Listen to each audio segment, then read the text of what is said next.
The grand ballroom at the Marriott downtown was packed with 300 people celebrating my father's retirement after 42 years as chief financial officer at Morrison Industries. Robert Wright had spent 4 decades building his reputation as one of the most respected financial executives in the region, and tonight was his victory lap. "My son is a disappointment." Dad's voice carried across the head table, where I sat quietly picking at my salmon while he held court with the company's board of directors. He was in his element tonight, expensive suit, gold watch glinting under the chandeliers, surrounded by colleagues who hung on his every word about market analysis and fiscal responsibility. 29 years old and still playing with computers like he's in high school, Dad continued, gesturing with his scotch glass toward where I sat.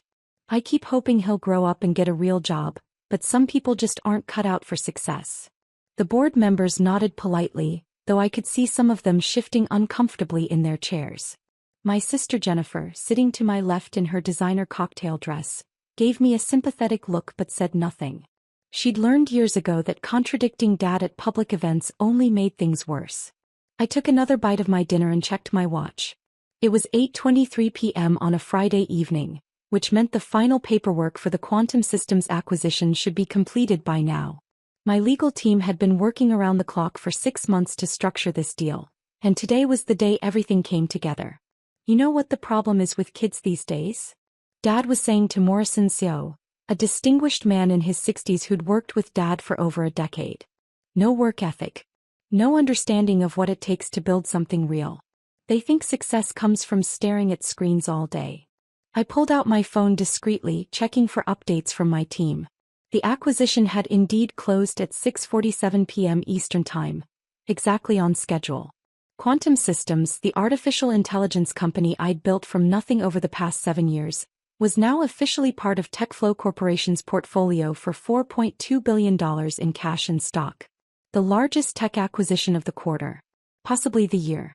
"Daniel, put that phone away," Mom whispered from across the table. "People are looking." I glanced around the ballroom. She was right.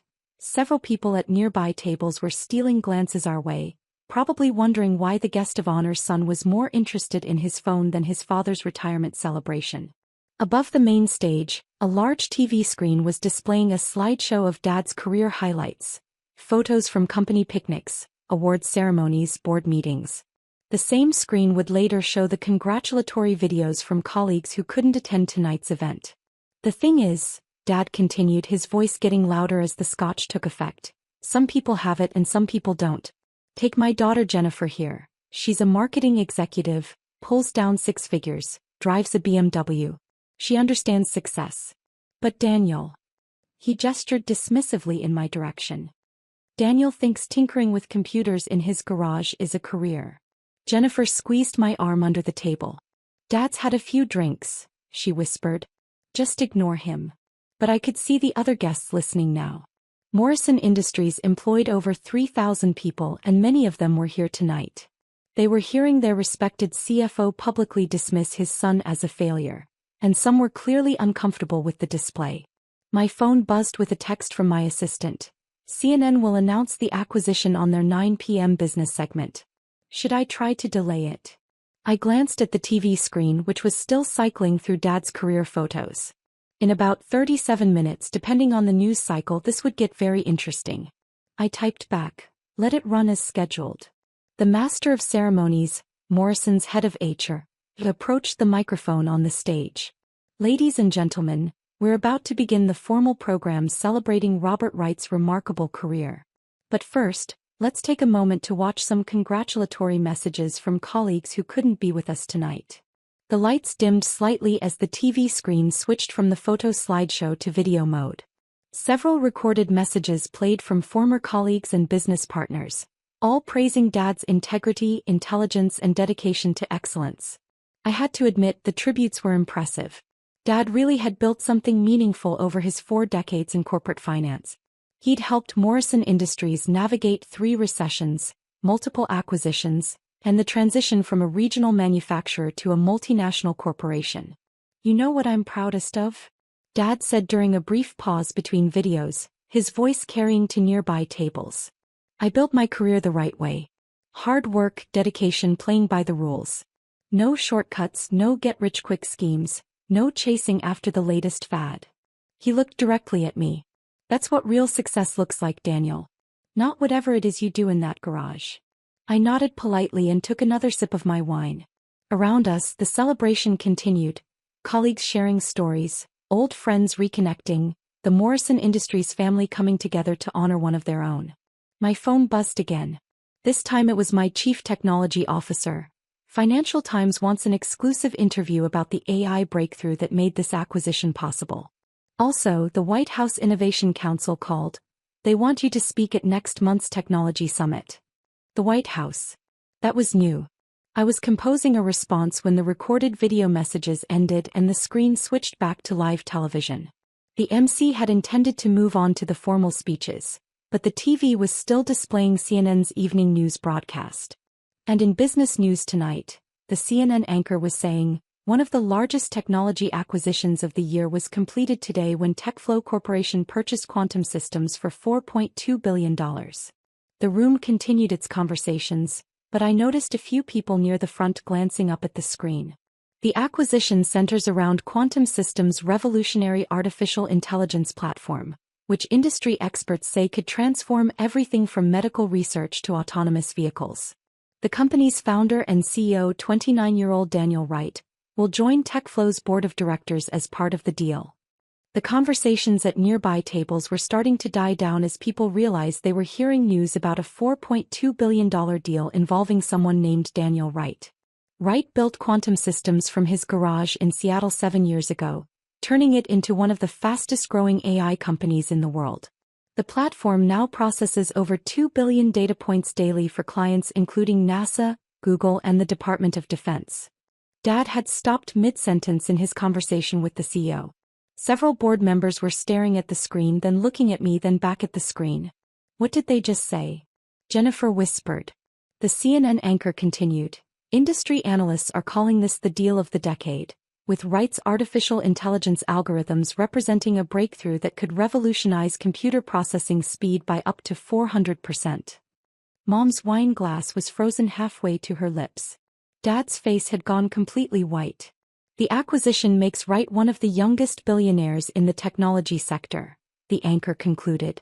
TechFlow's stock jumped 12% in after-hours trading on news of the deal. The ballroom had gone almost completely silent. 300 people were staring at the TV screen, then at me, then back at the screen.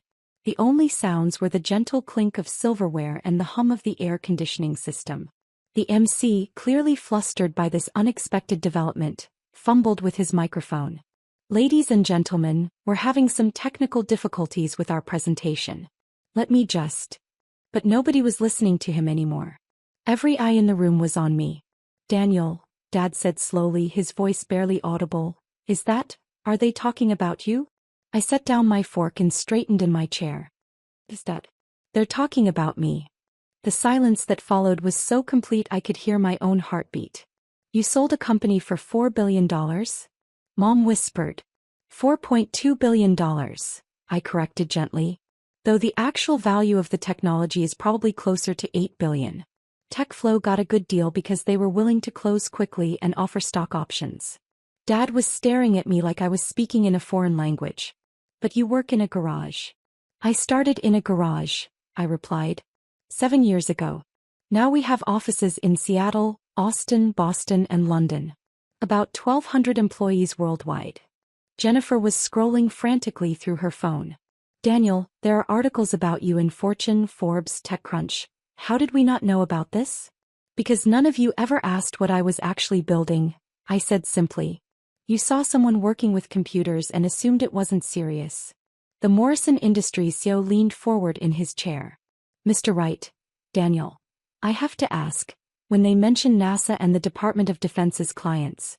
Quantum Systems provides AI processing power for satellite imagery analysis and predictive logistics modeling, I explained. We also handle some classified projects I can't discuss in detail. The room erupted in murmurs as people processed this information. The son they'd all heard dismissed as a disappointment was apparently working on classified government projects. My phone rang with my distinctive business ringtone. I glanced at the screen. Director Sarah Chin, TechFlow Corporation. I should take this, I said to the table. It's about the integration planning. Dad nodded weakly, still looking like he'd been struck by lightning. Hello, Sarah. Daniel, congratulations. The deal is officially closed, and I have to say the board is thrilled to have you joining us. Your technology is going to revolutionize our entire product line. Thank you, Sarah. I'm looking forward to the partnership. There is one thing we need to discuss urgently. The Pentagon called. They want to accelerate the timeline on the defense contract. Apparently, your AI platform performed better than expected on the initial tests. I glanced around at 300 people hanging on every word of my phone conversation. Could we schedule a call for Monday morning? I'm at a family event right now. Of course. When Daniel. That interview request from 60 Minutes about young entrepreneurs changing the world? They'd like to film next week if you're available. I'll have my assistant coordinate with them. Perfect. Again, congratulations on building something truly revolutionary. The whole industry is talking about what you've accomplished. I ended the call and slipped my phone back into my pocket. The ballroom remained absolutely silent. The Pentagon? Dad asked weakly. Some of my AI algorithms have defense applications, I explained. Pattern recognition, threat assessment, that sort of thing. It's all above board, just classified. The MC finally managed to regain control of the microphone. Well, ladies and gentlemen, this is certainly an unexpected development. I think we can all agree that the Wright family has given us quite a surprise tonight. Nervous laughter rippled through the crowd. Robert, the MC continued, did you know about your son's achievements? Dad slowly shook his head. I had no idea. None at all. I stood up, feeling 300 pairs of eyes following my movement. If I could address everyone for a moment? The MC gestured toward the microphone. Please go ahead.